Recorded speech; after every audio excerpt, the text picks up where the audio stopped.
Selamu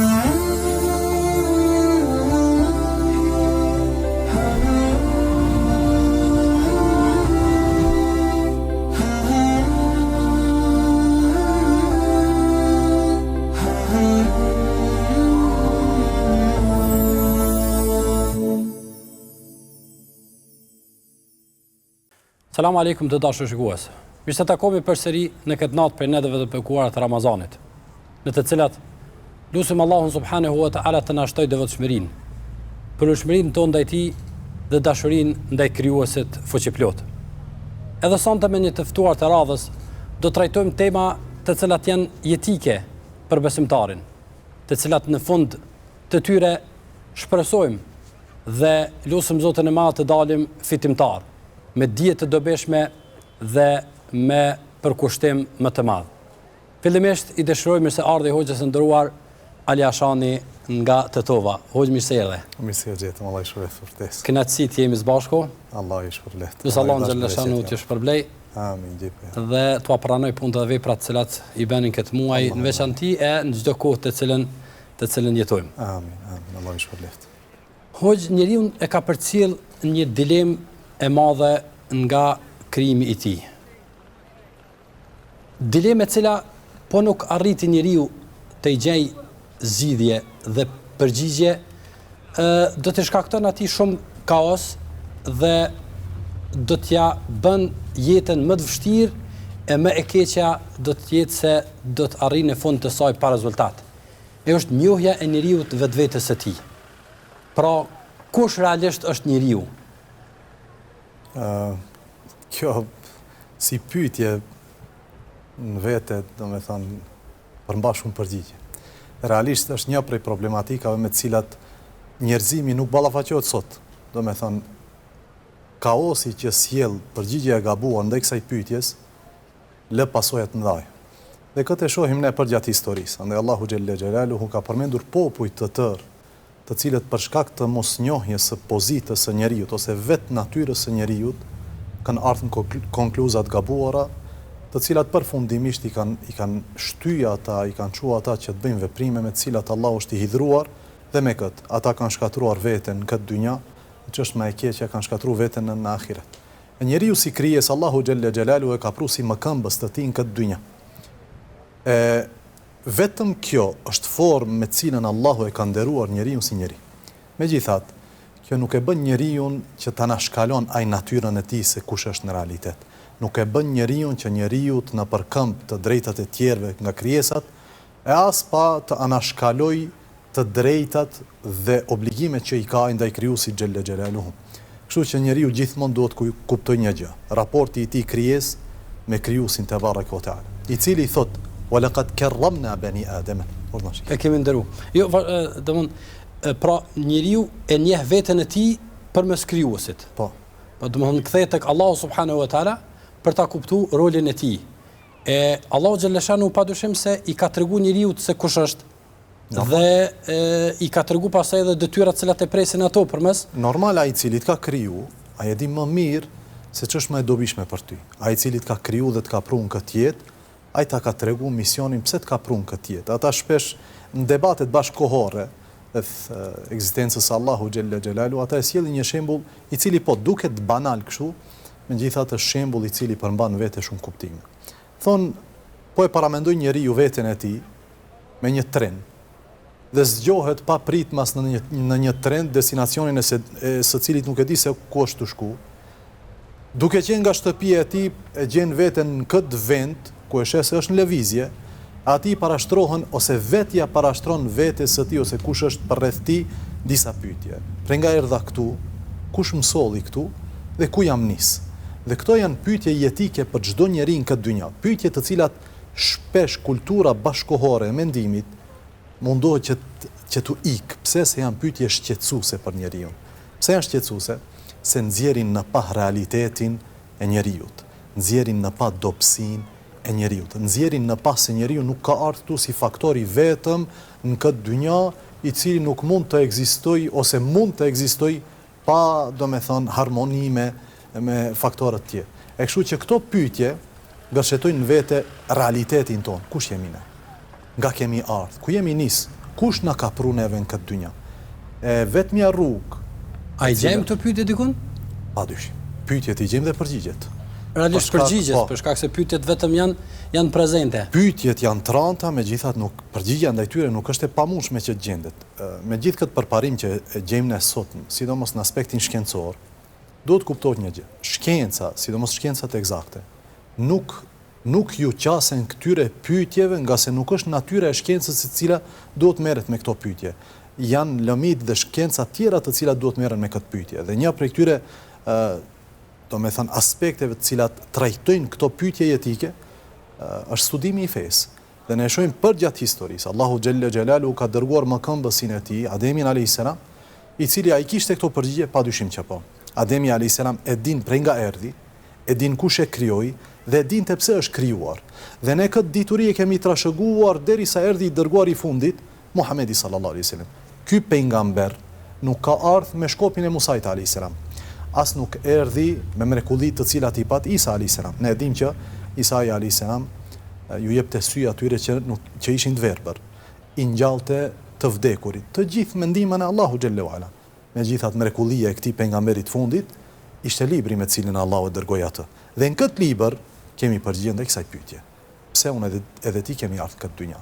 Tha Allahu xhalla xhelaluhu wa ma khalaqtu el-jinna wal-insa illa liya'budun. Unë nuk i krijova xhinët e as njerëzit vetëm se që të më adhurojnë. E kur e kupton njeriu që unë kam ardhur në këtë dynja për këtë qëllim kaq të lartë dhe fakti që unë jam mëkëmbës i Allahut në dynja nuk më bën mua që unë ta nashkaloj të obligime që i kam ndaj Allahut. As nuk më bën dhe nuk më jep të drejtë me mua që unë të shkeli të drejtat e krijesave tjera në këtë dynja. Kështu që unë, si njeri dhe xhinet janë të krijuar për këtë qëllim madhështor. Ajo është adhurimi i Allahut xhelle xhelalu. Hoj, i bie që frika e njeriut që të ballafaqohet me të vërtetën reale se kush është ai, e bën ata që të ikë nga kërkimi i përgjigjeve në burimet e sakta dhe në burimet e duhura. A i bie që po arriti njeriu që ta njoh realisht veten e tij, do ta kuptoj pastaj se në disa pozicione që ai e ka ngrit veten e tij nuk është vendi i tij. Sepse përmes saj, përmes vendosjes së njeriu veten e tij në pozicione të caktuara, sikur është bën një lloj përmbysje e kuptimeve të cilat na jep megjithatë përgjigje se kush jemi. Ajo është njohja pastaj e Zotit xhallashanuhu. Por kur njeriu arrin ta njoh realisht veten e tij, a ka arrit që përmes saj ta njoh krijuesin e tij, ta njoh Zotin e tij, të njoh obligimet që i ka ndaj tij, të njoh begatitë cilat ja ka dhënë ai, edhe në fund të fundit të e merr ato si referues dhe burim që ta pyet ata se si duhet të jetohet. Tham që nga fillimi. Përgjigja ndaj kësaj pyetje, kush jemi ne, kush jam unë dhe kush je ti, do të na afroj neve ka realiteti i njohjes së Allahut xhelle xhelalu. Për shkak se këto dy gjëra, njohja e Allahut dhe njohja e njeriut, nuk shkojnë njëra pa tjetrën. Njeriu që e njeh veten e tij do të vinë përfundim që ta njeh krijuesin e tij xhelle xhelalu. Wa fi anfusikum afala tubsirun. Allahu tha dhe në veten tuaj. Do me thonë, mendoni dhe meditoni dhe shikoni në veten tuaj dhe në krijimin përreth jush. Wa fi anfusikum, në veten tuaj, a nuk e shihni? Çka nuk shohim? A nuk e shihni madhështinë e Allahut në atë që ka krijuar tek ju, në aftësinë mendore tuajën, në gjërat me cilat Allahu juve ju ka veçuar nga gjitha krijesat tjera. Wa fi anfusikum, në veten tuaj. Ne duhet të analizojmë veten tonë për të arritur në përfundim që unë nuk kam ardhur në këtë dynjë kot dhe unë nuk kam ardhur në këtë dynjë pa shkaktar i cili më ka prunë këtë dynjë. Ai është Allahu xhelle xhelalu. Andaj kthimi në realitetin ton dhe mos ngritja e vetes në vend që nuk meritojmë që ne të jemi na bën neve më afër të së vërtetës. Kështu që sa herë njeriu e njeh më mirë veten e tij, është aq më afër të së vërtetës. Kështu që Allahu neve na ka prunë një shembull i cili ndoshta është pak ekstrem. Por ama shembull të tejkalimit të kufive të një njeriu i cili tha ana rabbukumul a'la. Unë jam Zoti juaj më i lartë. Ngriti veten e tij në formën më të shëmtuar të padrejtësisë, në piedestalin i cili i takon vetëm njërit, vetëm Allahu xhallahu ala, tha unë jam Zoti juaj më i lartë. Me këtë përmbysi këta kuptime dhe këto realitete, dhe ky njeri ishte shkaktar i shkatrimit të një qytetrimi, të cilin ai udhëhiqte. Andaj u shkatrua ai, dhe u shkatrua populli i tij, dhe u shkatrua qytetrimi të cilin ai udhëhiqte me dekada dhe me shekuj. Kështu që sa herë që ne tentojmë ta ngrisim veten ton pozitë që nuk e meritojmë, kjo është formë e padrejtësisë. Madje sikur se e dini, adh-dhulmu tek arabt, padrejtësia është vendosja e gjërave në vendin e gabuar. Wal hikmetu është vendosja e gjërave në vendin e duhur. Dhe sa herë që ne vendosim veten tonë në vend të gabuar, ne kemi bë padrejtësi. Për këtë shkak Allahu xhella xhelaluhu kur e quan shirkun ose idhujtarin, e quan si padrejtësi, pse? Nga se njeriu bën padrejtësinë dy aspekte. Aspekti i parë që ngrit dikë ose diçka në pozitën e Allahu xhella xhelaluhu, dhe aspekti i dytë është se vetë njeriu merr të drejtën që të vendos dika ose diçka në vendin e Allahut te baraka ve taala. Kështu që kjo padrejtësi i përmbys kuptimet, kjo padrejtësi sjell, domethënë, veprime pas tyre, për shkak se është botë kuptim dhe mbas të botë kuptimeve ne veprojmë, mbas të botë kuptimeve ne besojmë, edhe ne punojmë, edhe ne bëjmë vepra të cilat na definojnë neve si krijesat Allahu xhella xhelaluhu. Unë thash, shembulli i parë, ai shembulli i faraonit, ndoshta është shembull pak më ekstrem. Mirpo shembulli i dytë që Allahu e sjell në Kur'an nuk është ekstrem dhe mund gjendet në secilin prej nesh. Tha Allahu e faraite men ittakhadha ilahahu hawa, ai paat i cili për Zot të tij e mori kë, epshin dhe qejfet dhe pasionet e tija. Po ai nuk thot unë jam Zot. Ai nuk thot unë jam Zot juaj më i lartë. Ai nuk thot filani është jo. Epshi im është ai i cili sa herë që ndeshet me interesin që Allahu e do nga unë ja përparsi epshit tim. Allahu thret namaz, unë them ja. Epshi im nuk do. Është kohë e gjumit, është kohë e angazhimit, është kohë e punës, është kohë e smundjes, është kohë e problemeve, preokupimeve.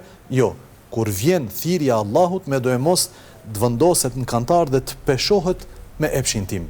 E Allahu tha e faraite men ittakhadha ilahahu hawa. E pa ati i cili për Zot të tij, Allahu na ruajt, e merr epshin e tij, sa herë që epshi i tij thot bën diçka, ai e bën këtë gjë.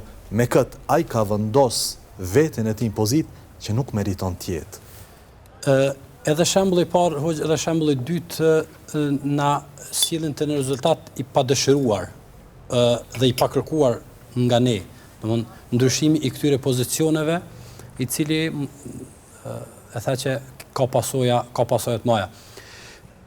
Po nëse shohim në esencë dhe në realitet, edhe faraoni, po edhe secili që e vendos veten në këto pozicione, a është burim i këtij ndryshimi, mos njohja e pozicioneve të duhura, se kush është Allahu dhe kush është njeriu, kush jemi ne. Dhe para se ta njeh pozitën e Allahut subhanahu wa taala, a është mos njohje e vetvetes së tij, a është një lloj mbivlerësim i vetes së tij, a është kjo e mbjellur te njeriu, a gjendet tek ai apo e përfiton gjatë rrugtimit, a gjendet në secilin, por ai arrin ta kanalizoj, ta orientoj, ta frenoj, ta ushqej e kështu me radhë. Pra, a duhet që njeriu të merret shumë me veten e tij dhe në njohjen e vetes së tij, realisht se kush është, që pastaj përmes kësaj njohje ta njoh pastaj edhe pozicionin e Allahut subhanahu wa taala. Wallahi, natë çka e përmendë hoç, do të thonë përmend disa çështje, po diçka do të thonë është tepër e rëndësishme. Ajo është prirja jon për padrejtësi. A është e instaluar brenda nesh apo thjesht këtë kemi përfituar gjatë rrugtimit ton të jetës? Thot pejgamberi Allahu alayhi salatu wassalam, kullu mauludin yuladu ala al-fitra, që çdo foshnjë lind në natyrshmëri të pastër. Dhe më pastaj tregon pejgamberi Allahu sallallahu alaihi wasallam për faktorët e parë të jashtëm të cilët ndikojnë negativisht në jetën e secilit prej nesh. Thumme ebewahu, më pas prindërit e tij, këto janë rrethi më i ngushtë i njeriu, të cilët në mënyrë direkte ndikojnë tek ai. Më pas prindërit e tij e bëjnë ose të krishterë, ose hebrej, ose i thtar të feve tjera. Që na tregon pejgamberi Allahu sallallahu alaihi wasallam se kjo natyrshmëri është instaluar brenda nesh, që ne jemi të prirur për ta dashur të drejtën, për ta urrej padrejtësinë. Ta duam Allahun dhe ta urrejmë idhujtarin. Ta duam bamirësin dhe mos ta duam ati cili është keqbërës. Të gjitha këto janë të instaluara brenda nesh. Mirë, po për gjatë neve i ka ato prezant. I ka, po. Mirë, po këto mund të zbehen dhe këto mund të mjegullohen varësisht prej ndikuesve dhe faktorëve të cilët janë përreth nesh. Andaj tha pejgamberi Allahu sallallahu alaihi wasallam duke filluar me të parin prej njerëzve, është nana dhe baba, të cilët ndikojnë tek prindi. Kështu që prindët kanë peshë të madhe dhe çdo prind duhet ta kuptojë rolin e tij, se ti je ai i cili e ruan këtë mirësi që Allahu e ka instaluar brenda fëmijës tënd. Sa më shumë e ruan, ky njeri do të jetë aq më afër të së vërtetës gjatë jetës së tij. Sa më shumë i ale dikujt tjetër në duar, fëmijën tënd, aq më afër është të pavërtetës. Kështu që rrugtimi i tij në jetë mund ta devijon nga ajo me cilën Allahu xhallahu ala e ka krijuar. Kështu që se ne si njerëz, ne kemi të instaluar këtë mirësi. Dhe kemi të instaluar që duhet t'i kthehemi krijuesit dhe se kemi krijues, mirë po ka mundësi që gjatë rrugtimit tonë ne ta harrojmë pozitën tonë dhe kush jemi në realitet. Nëse flasëm për këtë ushqim, po themi, ose këtë ndikim që njeriu e merr gjatë rrugtimit të jetës së tij, e sidomos i ndikuar nga ambienti dhe nga rrethi që jeton, kam frikë vëllëndërup se koha të cilën po jetojmë është shumë në disfavor të njeriut dhe të njohjes së njeriut të vetes së tij. Sot kur njeriu e mbivlerëson veten e tij, sot kur njeriu për shkak të disa mundësive, të cilat në fundit janë begati nga Zoti që ja ka lësuar njeriu përdorimin e tyre, qoftë teknologjia, qoftë zhvillimi, qoftë mjetet e udhëtimit, qoftë domthonë zhvillimet shkencë kështu me radhë. Këto a e kanë rebelu njeriun edhe më shumë, sepse po nëse bëjmë një krahasim me të kaluarën dhe shohim ata cilët në atë kohë megjithatë e kanë bërë një rebelim ndaj Zotit, e kanë bërë me mjete shumë, po themi, shumë primitive. Sot megjithatë njeriu mund ta arsyetoj rebelimin e tij edhe më shumë. Krejt këtu, por si mund të shihen në raport me Zotin. Tek e fundit zhvillimi dhe teknologjia dhe përparimi dhe gjitha, a i shdash të na ndihmojnë në përulshmërinë ndaj Zotit, apo ajo që sot po ndodhe kundërta saj? Njeriu për nga natyra, nëse është natyrë të pastër, nuk duhet ndodh ajo që ka ndodhur me ne sot. Megjithatë, Allahu thot: "Innal insana la yatgha ar-ra'ahu istaghna." Me të vërtetë njeriu i të kalon kufit kur e sheh se do me thonë është panvarur, kur e sheh se nuk ka fukarallëk nevojë për dikë.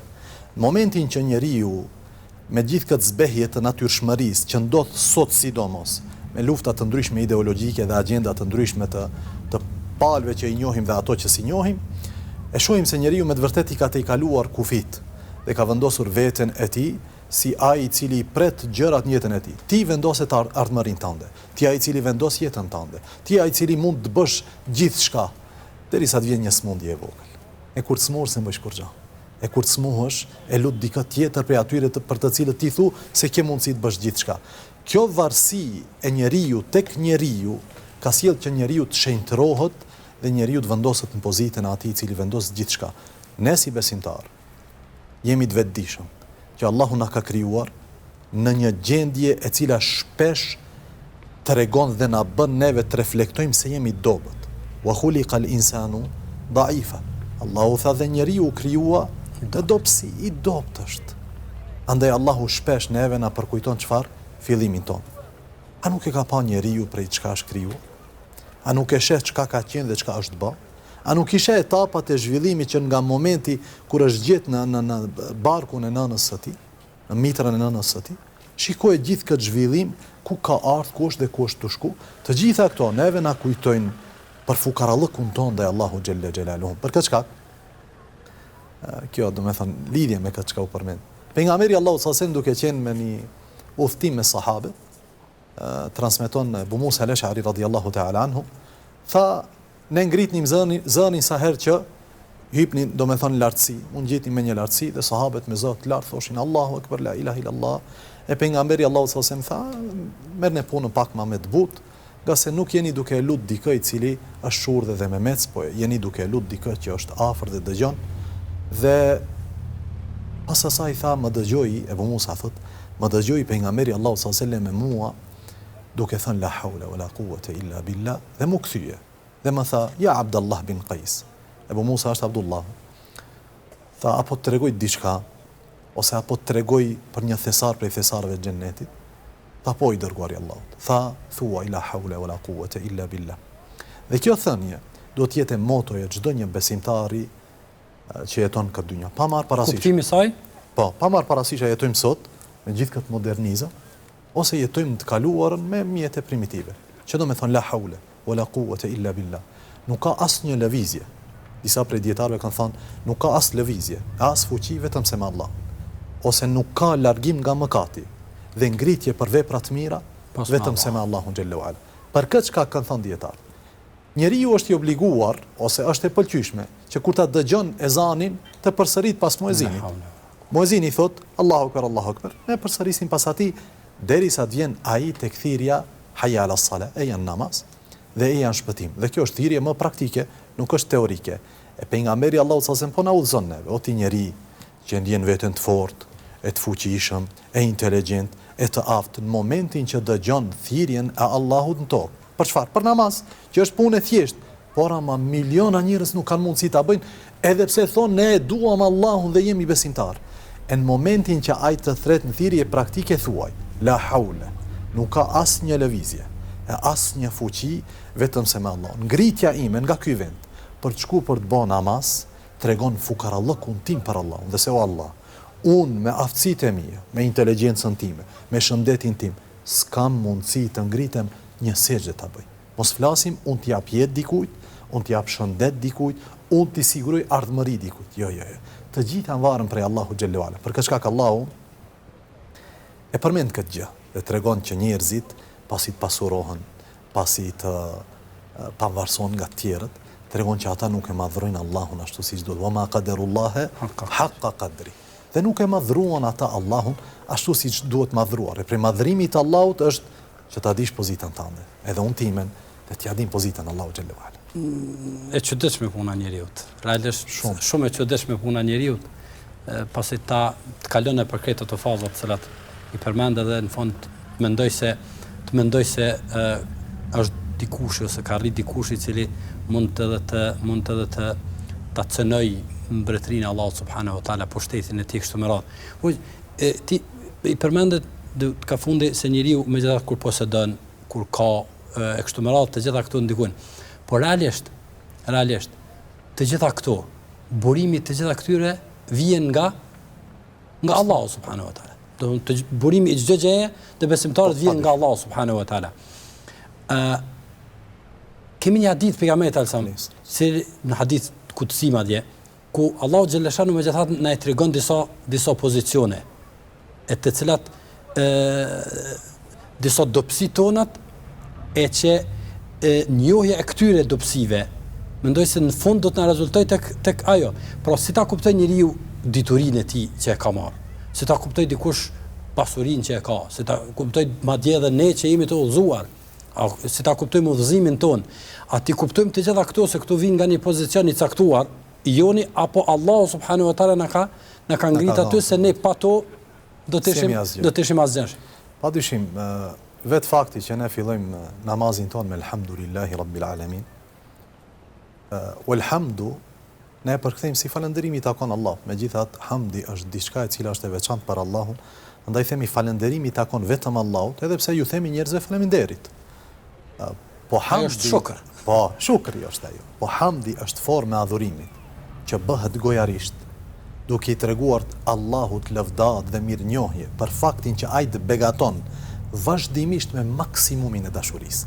Që unë o Allah të madhroj dhe të lavdoj për çdo të mirë që ma jep ti me maksimumin e dashurisë. Pse?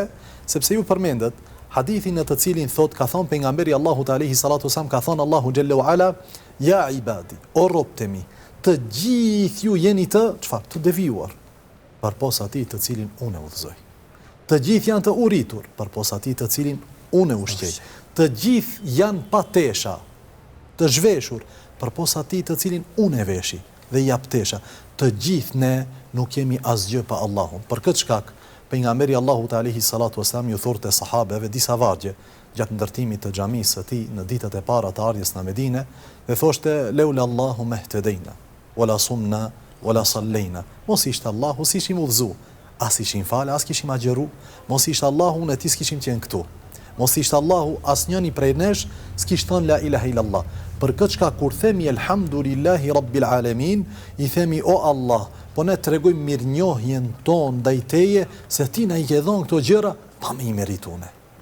Ne nuk e dim pse Allahu më ka zgjedhë dhe ty. Nuk e dim pse dikush që është më i urtë se ne, më inteligjent se ne, më i pashëm se ne, më i pasur se ne, me prejardhje shumë më të mirë se ne. Megjithatë Allahu e ka lënë aty ku është. Dhe nuk ja ka mundsuar ndoshta thot la ilaha illallah, nuk ja ka mundsuar ndoshta të bëjë një sejdë. Dituria që unë e kam, arritjet që unë i kam, të gjitha janë këto dhunti prej Allahu xhellale. Madje njeriu e fyen Allahun. Njeriu ofendon Allahun kur gjitha këto të mira që i ka i bia përshkruan djersit të tij dhe mundjet të tij.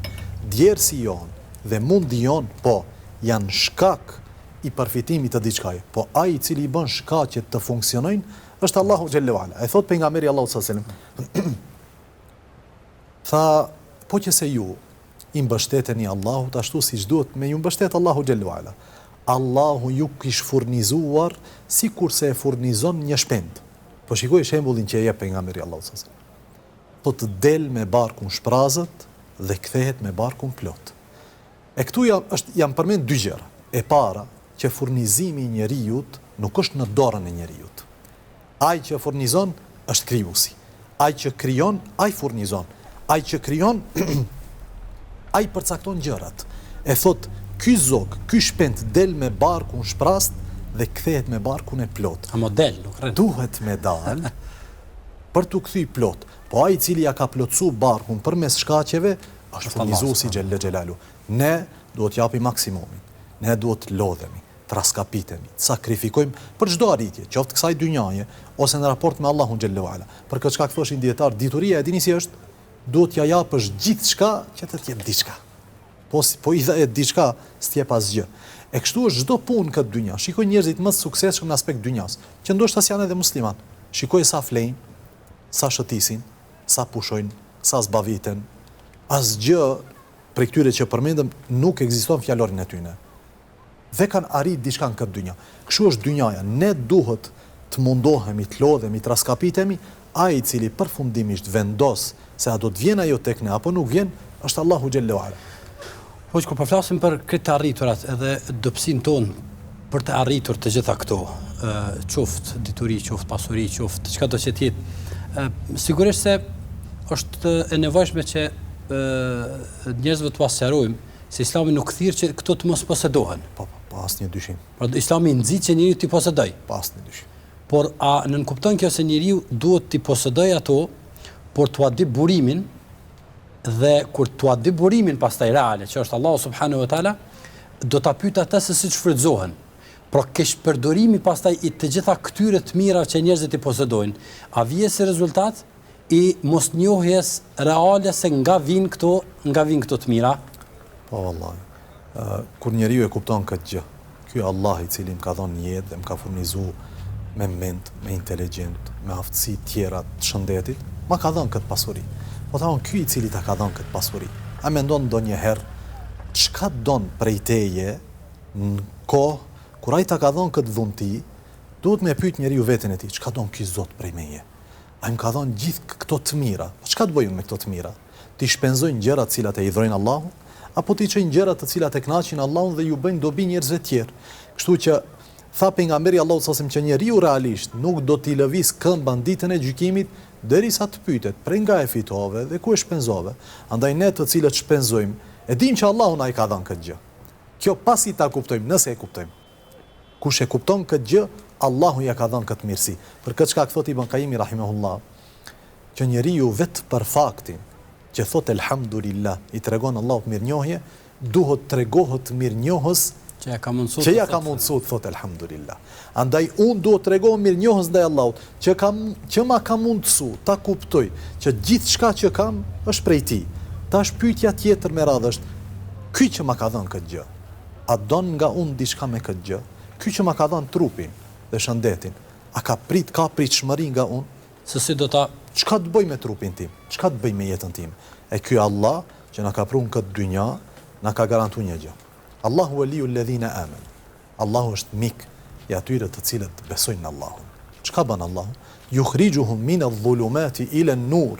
Allahu i nxjerr nga çdo lloj errësire në një dritë. Drita është një, po errësirat janë shumëta. Shumë errësira kanë çdo aspekt jetës. Madje në kohën tonë. Po thuaj se jemi nga fundi i emisionit dhe sigurisht se në kam mbetur edhe shumë çështje pa i trajtu, po thuaj se nuk e sarritëm ta përmendim çështën mahnitse të në krimtarinë e njeriut, e cila po thuaj se çdo element funksionues brenda njeriut dhe brenda vetes tonë tregon për një krijues të gjithdijshëm, të urtë, të kujdesshëm pastaj për neve e kështu me radhë. Por me që koha është e kufizuar, shpresoj se kemi arrit ta njohim sadopak se kush jemi ne, dobësinë tonë, pozicionin ton, i cili pastaj do të na ngritë tek Zoti xhaleshanu. Megjithatë për fund po kam dëshirë me mbyll.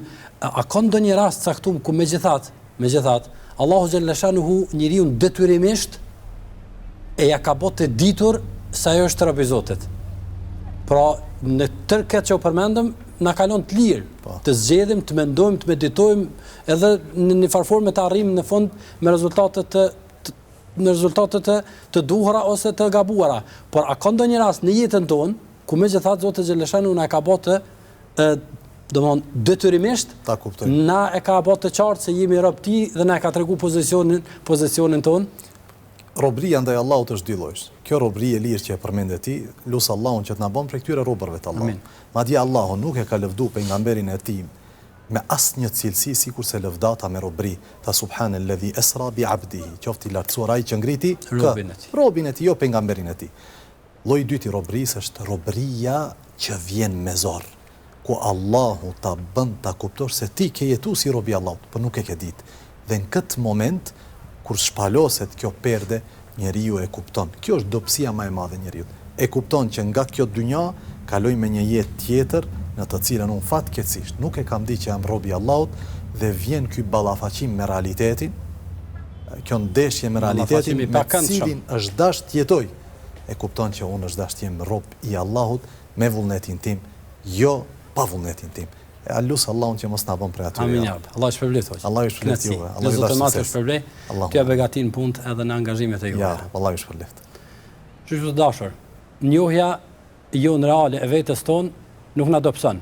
Përkundrazi na ngrit, na fuqizon e na ngrit gradat tek Allahu subhanahu wa taala. Ne jemi rob të Zotit e kjo është privilegj. Ta kuptojmë në jetën tonë, gjatë rrugtimit tonë, e mos të presim ta kuptojmë se jemi rob të Zotit me vdekjen dhe përfundimin tonë. Në një takimin tjetër, Allahu xhaleshanu qoftë me ju.